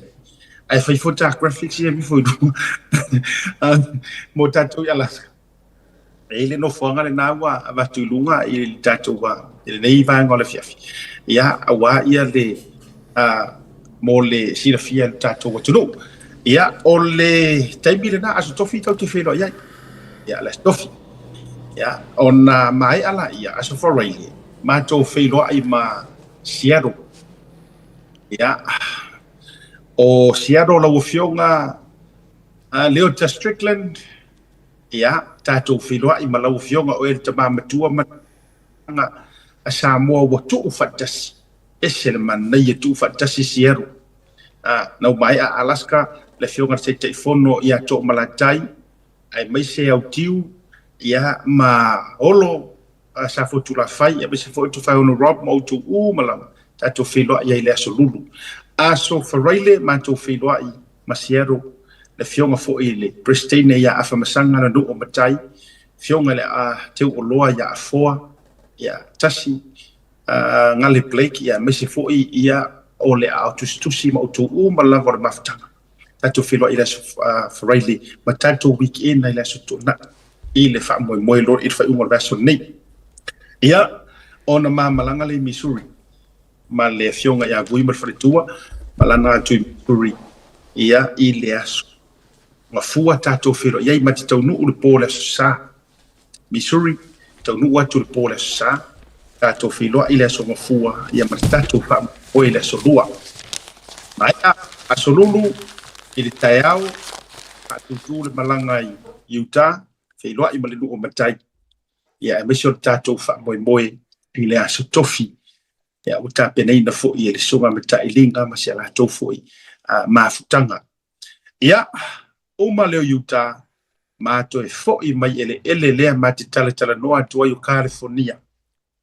fei lo ai ma le tato ya mai se fo ya ole ma futanga wa ila i ma futanga le atu sa mo ma futanga le fast ya fei lo i fo ma le songa ya tu la epa fa after su ama se la tofu ia matato mo wala ngai ai nga umatato we nga tot proclamer to ya me se fo proclamer for sam ia fionga te fono tapuala o lo apu ia me se fo i ole autostusi mar te loa sunga i fa fenga inga mar maftanga ato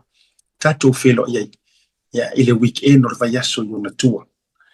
pe au atu le nga le yo le tua se malosi ia fai ule Victorville